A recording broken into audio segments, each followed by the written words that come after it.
Good evening. Thank you for your time. Thank you for being here. I know why you're all here, because you want to go to Vegas. There's no question about it. So tonight we're going to talk about writing this killer CFP or article.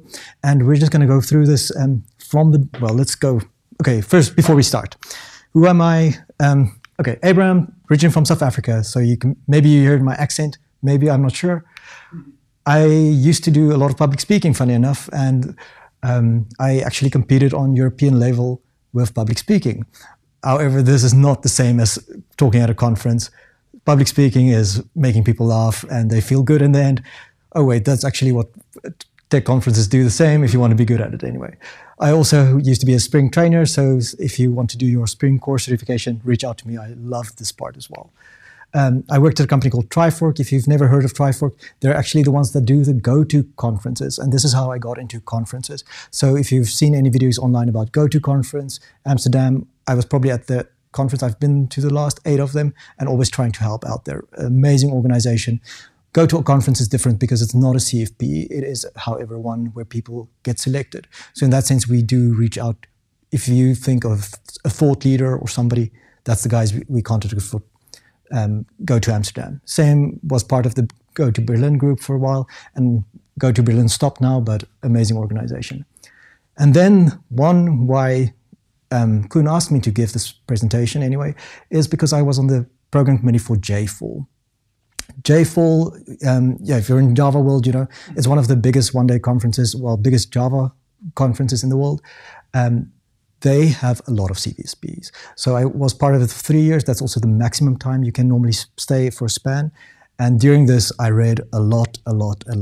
And this is also what I'm trying to bring tonight, is just to explain to you what I saw and mistakes, but also the things that really stood out and why they got selected. Again, this is specifically for the CFP part, but a lot of this is applied to articles. Okay, so what to expect tonight? First, we're going to just talk about the basics.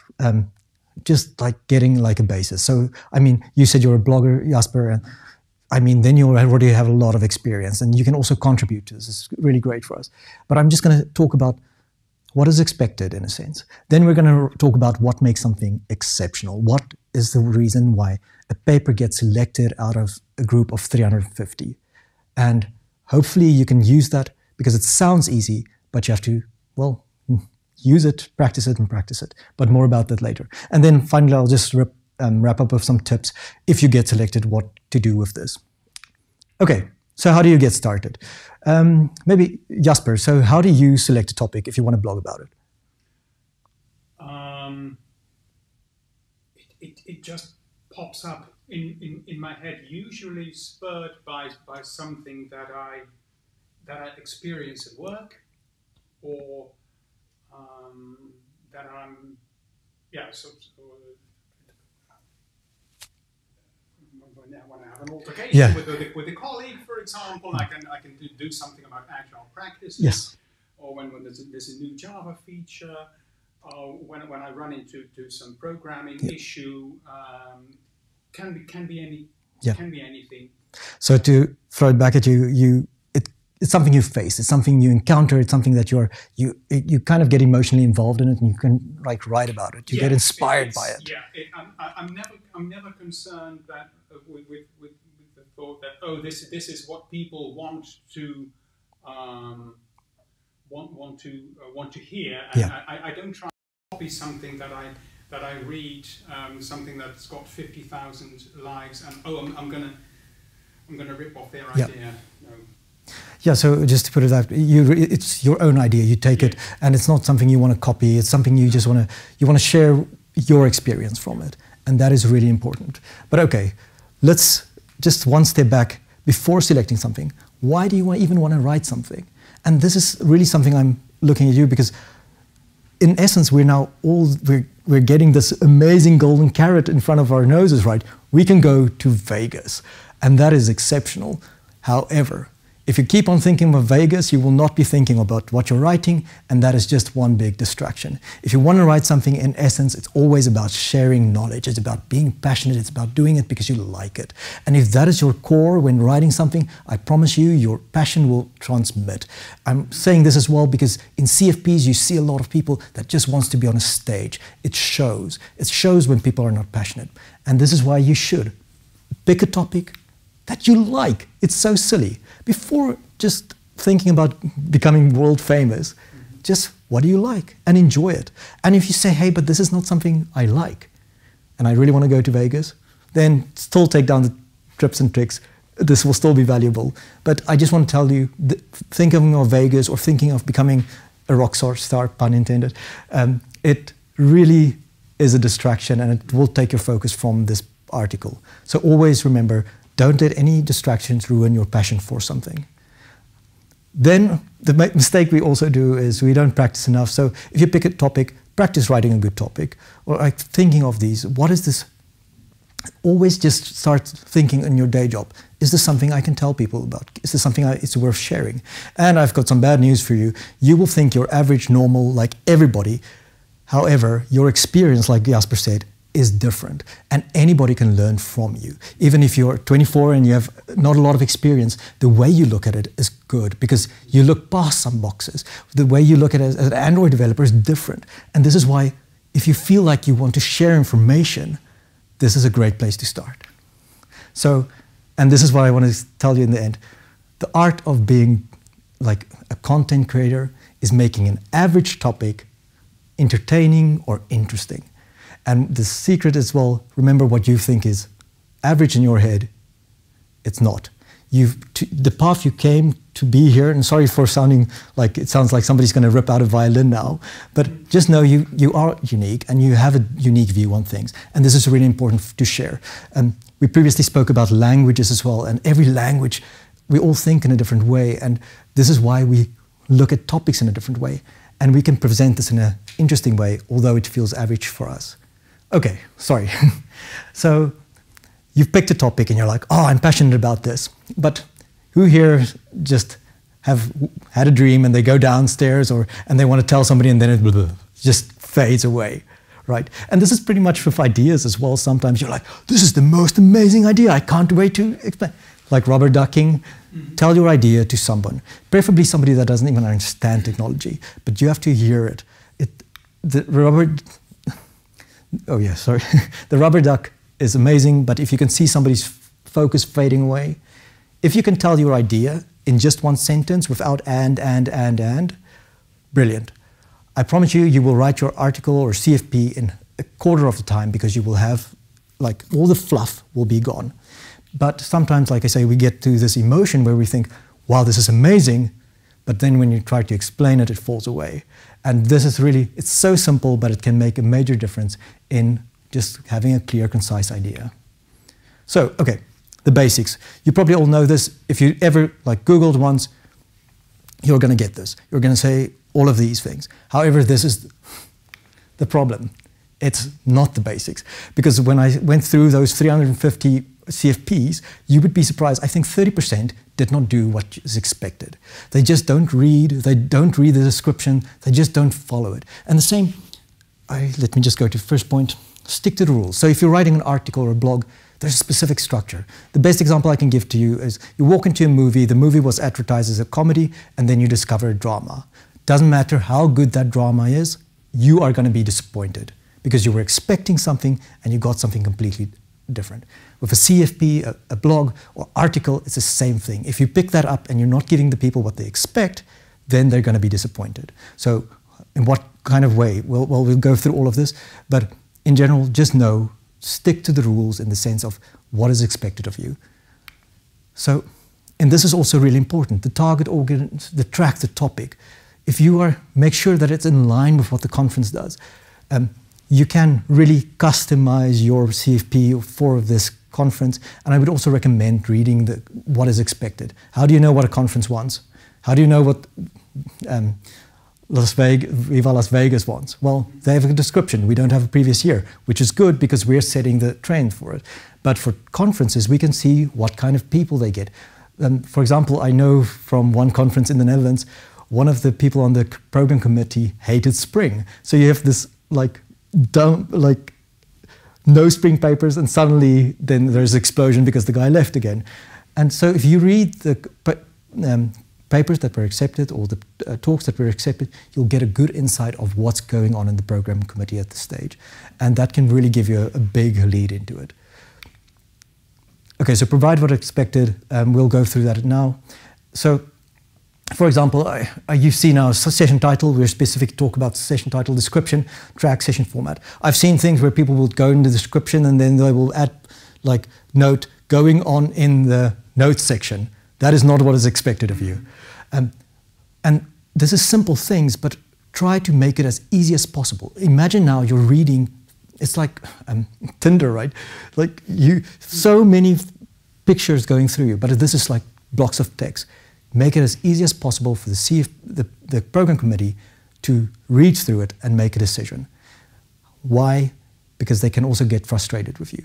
They can see your name 5 times popping up, and the 5th of your CFPs are the best, but at that time they're like, you just don't respect our time. But more about that later. Okay, so choosing a title. This is like, again, this is just, you know these things. It needs to be, it shines, it should stand out, it should be intriguing.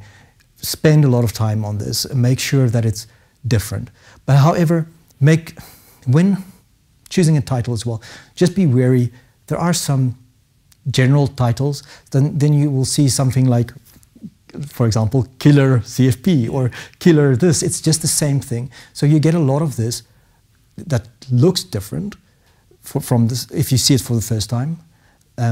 But however, it's in the end, when you're doing the CFPs, you see a lot of the same title effect. So be careful of these template titles. Your mother should have told. Well, your mother should have told you. I've not seen this, but the best is that everything you wanted to know about blah blah blah. Yeah, afraid to ask.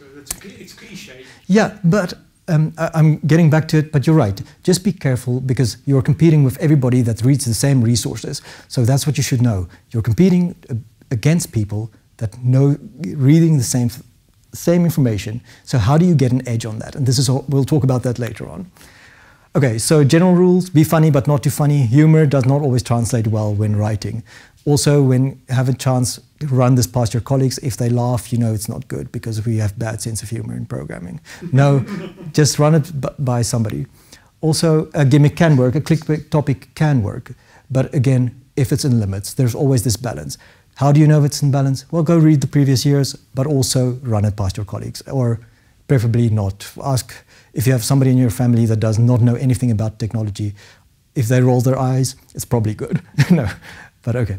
Example titles. I grabbed these from J4 this year. Again, I'm a Java developer, that's why, but hopefully you will all know.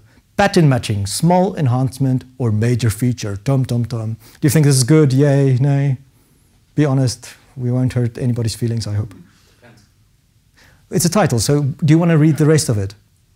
It's clear what it's going to be about. Yeah, so, but again, we can have different opinions about it, and that's it. But just depends is always the right answer, but you can, it's a kind of intriguing. What about this? What is cooking in Maven? Well, Maven depends on manager, but that's a good thing. Like it's catchy. You can, it's not too much. Very serious gaming. I want to know what your opinion about this one.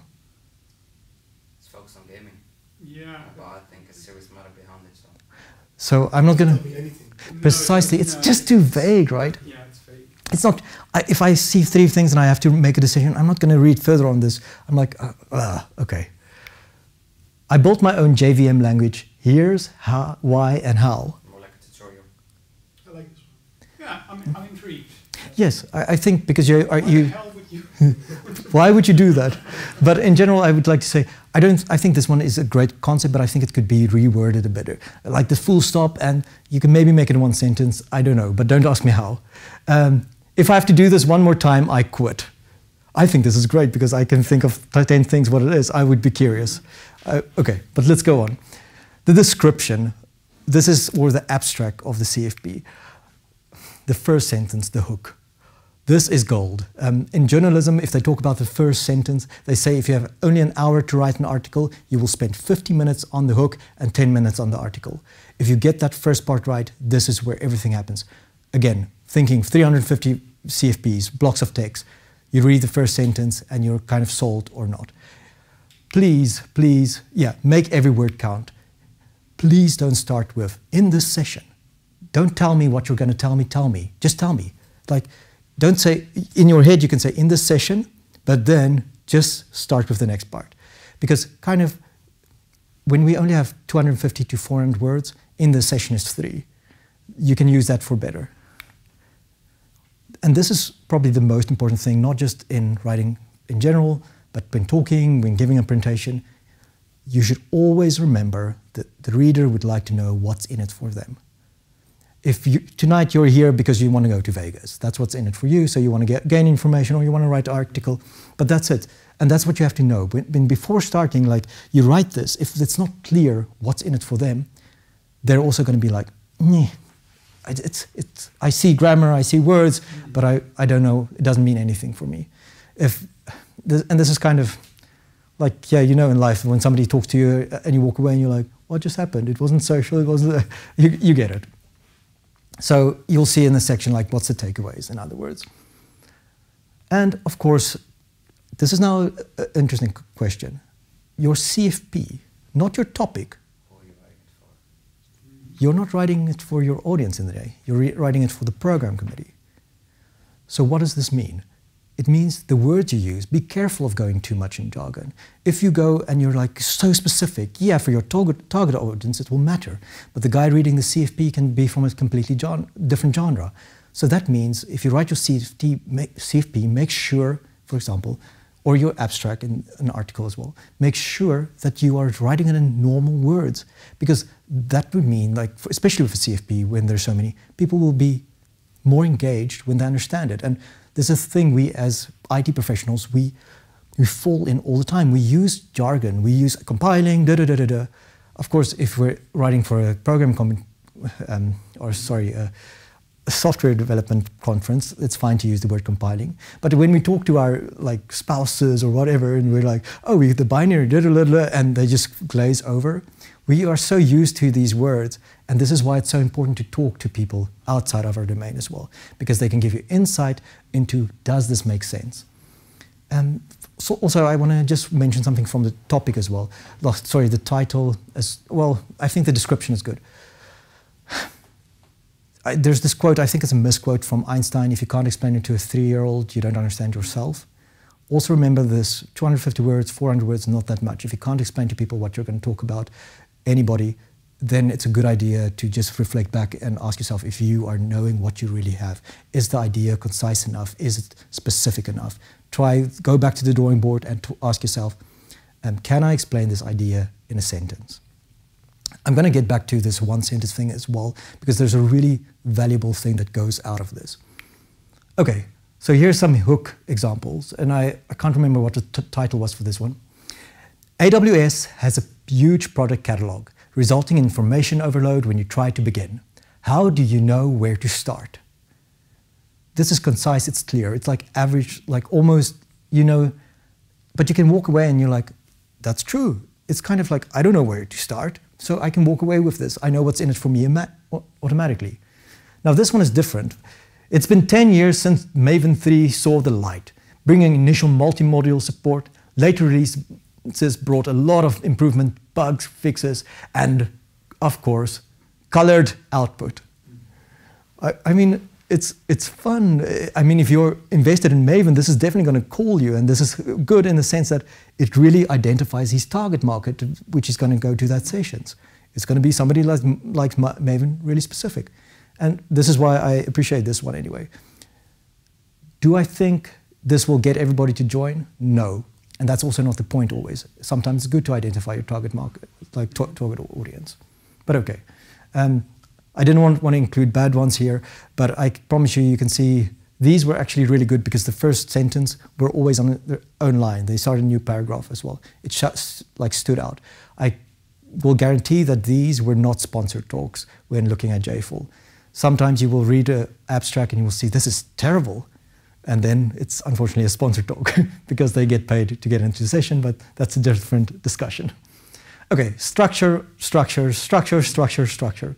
If somebody struggles to read your article, it's because your structure is wrong. Think again, like if who here has seen the movie Memento? Yeah. Memento, the structure is completely, it starts at the back and goes on. It's difficult to follow, but that's the gimmick in it. It makes it amazing in that sense. If you're reading an article, you don't want to experience Memento. You don't want to figure out that.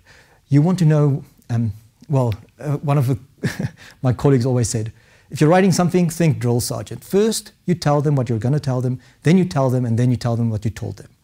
So to put it so, tell them what you're going to tell them, then tell them, and then finally tell them what you told them. And this is like starting from an introduction, the content, and just a recap. That's it. And this is kind of what we expect. It makes it easy to follow. Why? Because not just do we know where we are at the moment, but we know where we're going.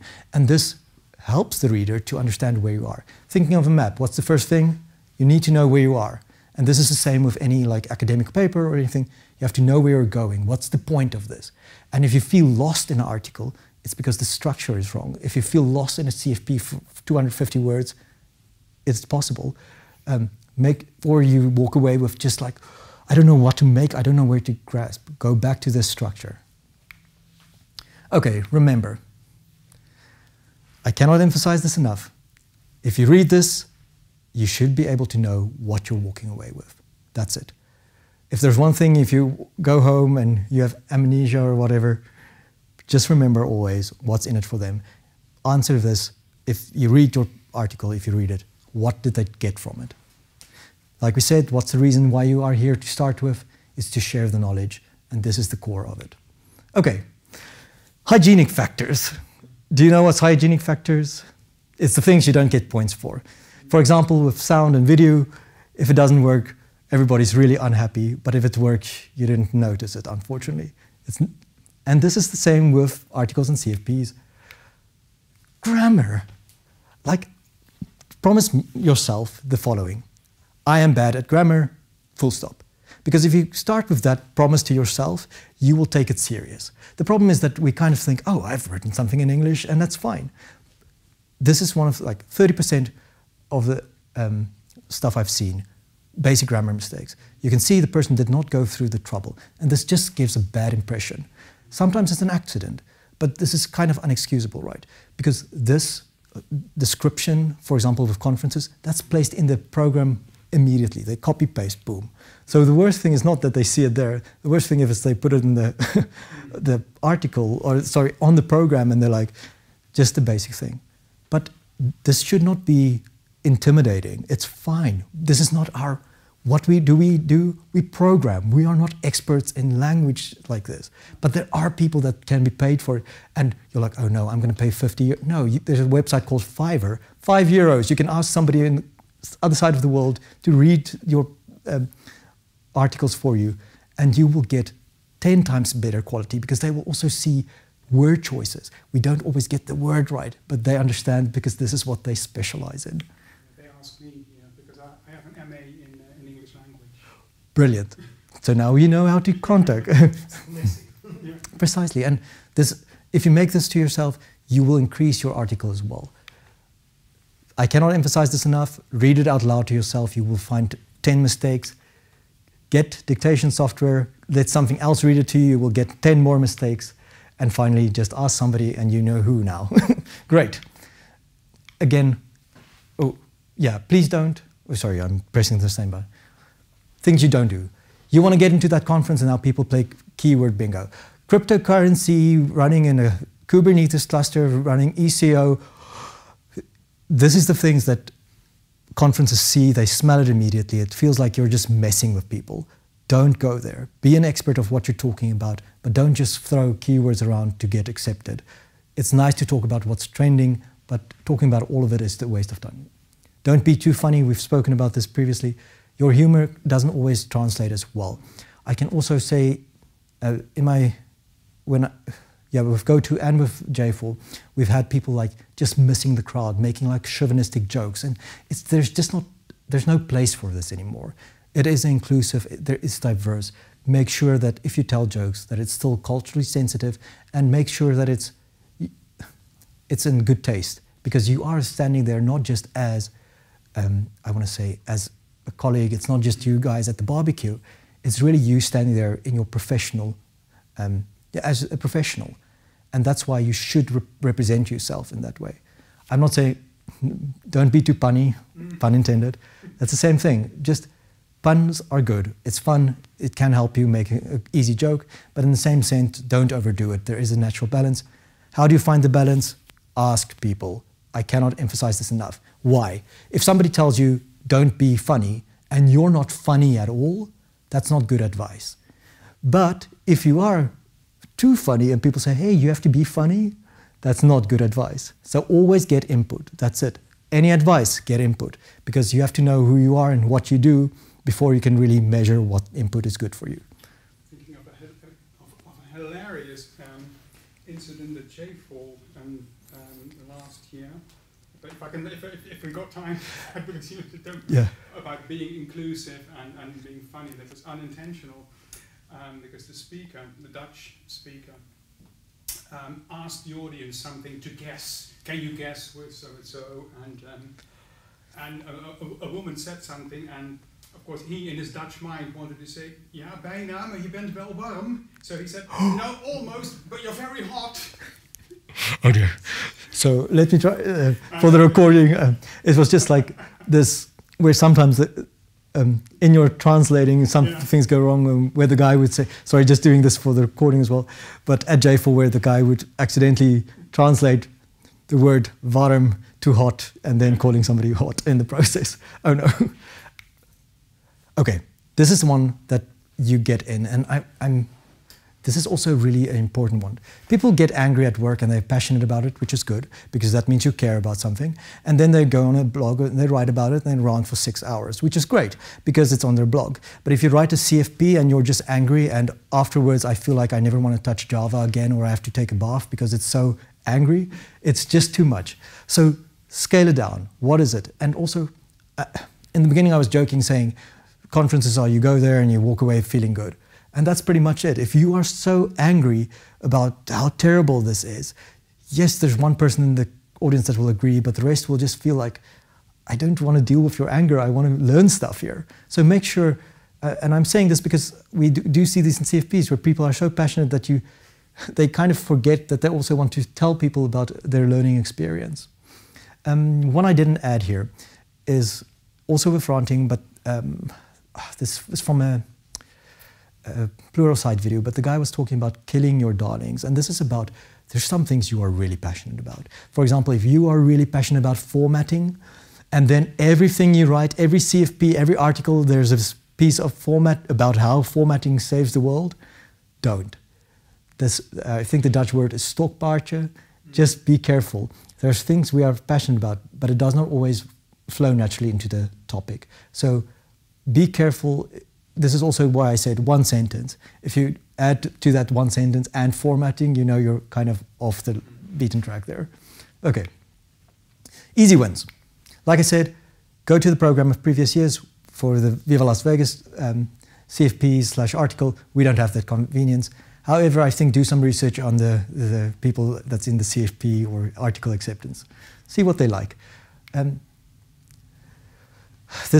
Koen also mentioned this previously, there are less popular tracks. For us, it's the Agile track here because less people are in the tribe, so we can also write something. And we all have some experiences why Scrum didn't work or why Agile failed. Just, again, share your experience without ranting. Then, this is for JFall. Funny enough, at conferences, the fun track where people share their pet projects, people don't write in that one as much. So really, if you're seeing like a DevOps conference and there's this other track where people can share their hobbies, write something there, because this is the most natural place for you to write, because that's the thing you're passionate about, and you can then share your passion. And like, you know, if you've ever been to a conference after 2 days or 3 days of hearing about the new, latest, greatest, you also just want to have some fun. And this is really nice to relate to people, and you get nice inputs from it as well. Then, again, pun intended, don't compete with the rock stars, but I mean the big guys, the famous people / the regulars. Regulars, you will see there's some people that's always at the conference. They will talk about the same kind of things. For example, you will see the developer advocates also going to the same conference. Hadi Hariri talking about Kotlin or something in Kotlin. If you see Hadi Hariri is always at the same conference, then try to not compete with him. So if you're going to do... In topic, yeah. So for example, if you see Venkat, which is one of the guys at the Java conferences, he always talks about like something like converting a project from this to Java. Also, they always recycle their topics. So you can actually go click on his name and you'll see he's going to be speaking the same topic at different conferences. So if you see a regular, just don't compete with them. I mean, you can submit a lot of papers, but no, the chances are lower. Also, you will see developer advocates. For example, Snick is like, there's a guy, Brian Vermeer, a Dutch guy, really nice guy, but he will talk about Snick. So if you're talking about the advantages of Snick, it just doesn't make sense for them to have two topics on that. Depending also on how many days the conference is, always good to add as much as what you can. However, don't be surprised if they just then pick the expert. But you don't know that, you won't know that beforehand. No, you will, because you will see the regulars from year to year. Yeah. For example, you can go on the JFall and you can see certain speakers will always be there. And you know now that they are in this, yeah, that's why they're being paid to be there. Horses, yeah. Okay. Now I need to, yeah, I've mentioned some of this, but I need to explain to you because this is the part where it makes the difference. 350 papers comes in front of us and then we all rate it. And then we go into a room and we decide, hey, these are the top papers, these are the ones we want at the conference. Now, let me just see. I want to make, there's a guess how many, like the top papers that we consider. What was the score out of 5, do you think, we only considered? 5. So the score out of 5 that was only up for consideration, they made the list of people that we would have chosen out. 5. It was 4.3. Okay. So it's extremely high. And this is why if you're doing everything that's expected of you, with all this knowledge, you're just average now. And this is a hard fact. If we're competing for conferences and you do everything that's expected of you, you are just one of the average guys. That means you're probably, if you're lucky, you get into the, doesn't make it like you're standing out. So how do you go from having a 4.3 and then still being selected? And this is what we're going to talk now. And this is why you're here. What makes it different? What makes it special? And in the end of the day, it's about one thing. One simple thing, which is difficult to achieve. Memorable. If you read articles over the period of 2-3 weeks, the ones you're going to select is the one that you remember, but in a good way. You don't want to be, oh shoot, then you won't be on the short list. But how do you become memorable? Think of anything if I ask you the best of something, tell me your favorite movie. There's going to be something that draws you to it. It's going to be like simple, but it's something that you remember. You've seen a lot of movies, but why do you remember these? And there's a really good book called Made to Stick. And if you've never read this, it's really good for, like, I want to say, just conveying information. They talk about the hook. They talk about how to make things memorable. Yeah. And, ooh, yeah, I can give it, sorry, terrible picture. But in this book, they talk about this success, and every letter stands for another word, and we'll quickly go through this. However, I can really recommend getting the audiobook or something and just listening to it, because it does change the way you look at conveying information.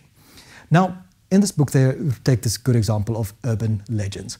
So who here has heard of the urban legend of the guy being drugged and then falling into a bathtub and then his kidneys get stolen? Have you ever heard of it? Most people have. So, probably, yeah, but yeah, urban legends are also these weird things that just survive. It goes from generation to generation, and the story just. And how does this ideas? How do people keep on doing this? And this is what the success words are about. How do we create things that last? If we can use some of these ideas to a certain extent, we can make our CFP or article memorable. And that also is the biggest compliment somebody can ever give you. Remember this. If you spoke at a conference or you wrote something or somebody comes to you and they're like, I remember you, you spoke about that, you should always know you can't get a better compliment than that for providing content. That is the biggest achievement. They say like with art, the biggest, well, art is, it's only art when somebody looks at it and they want to look at it again.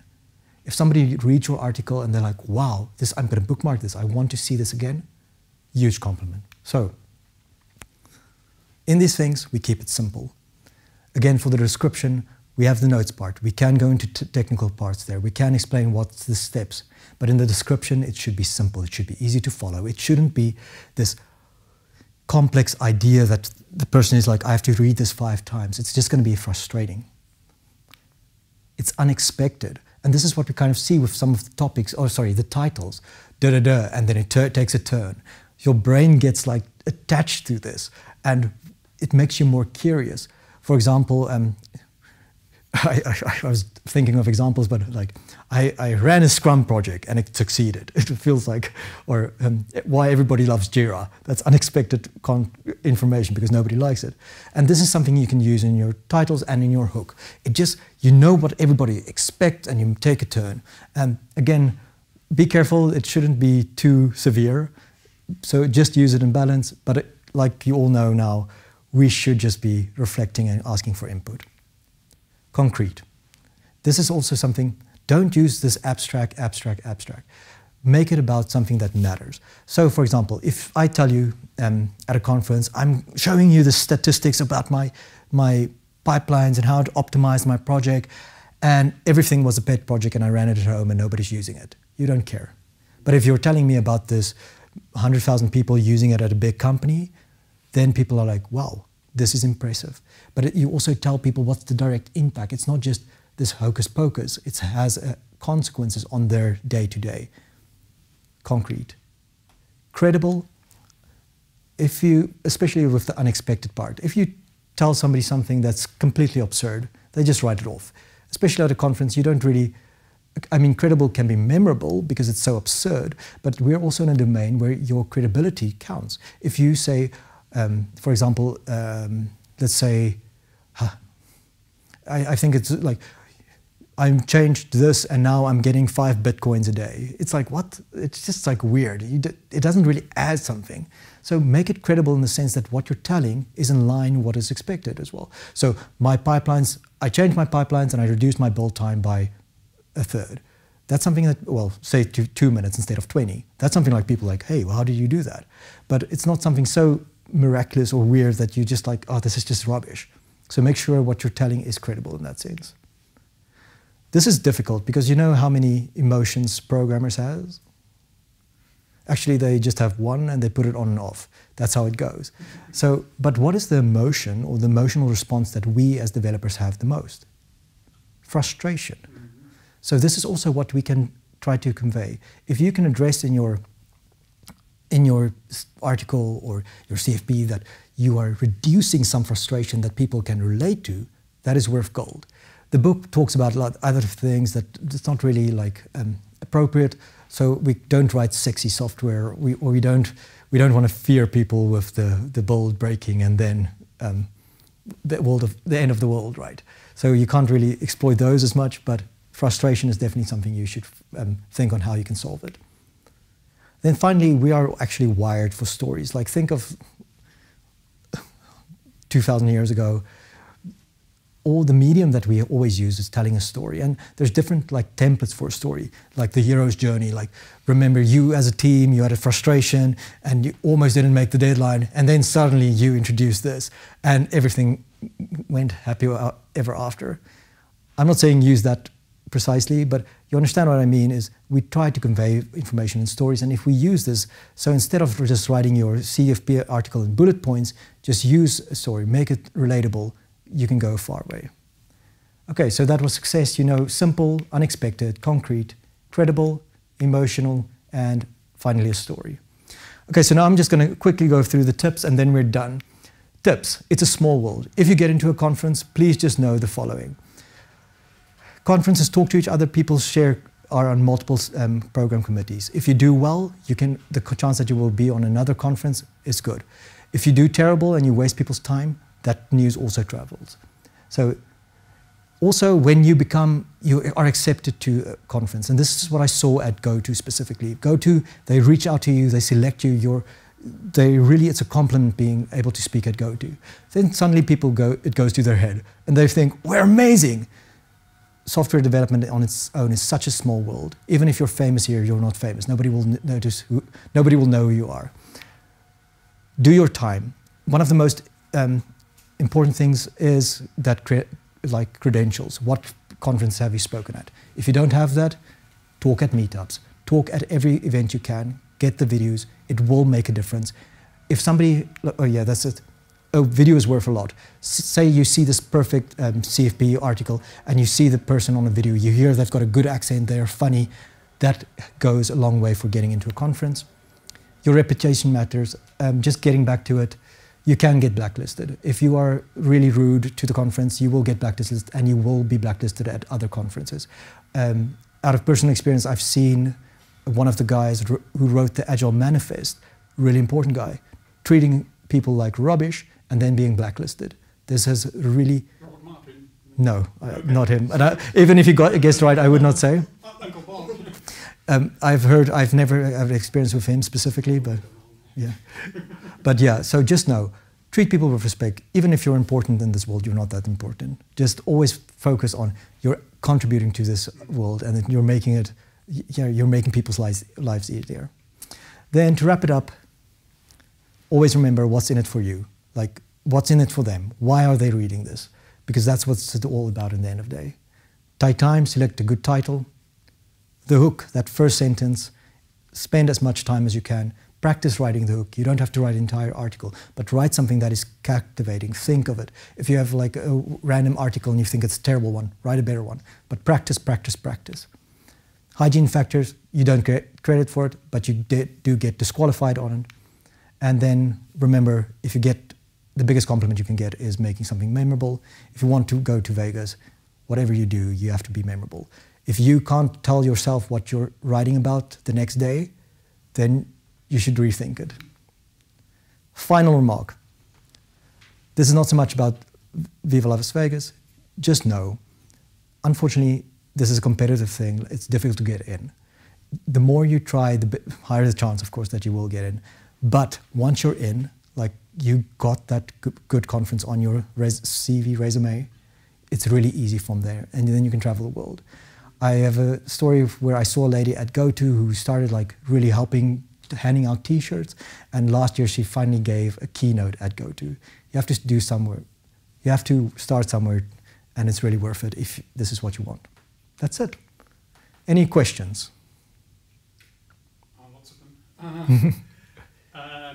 So it does, of course, mean, you know, these proposals are definitely read.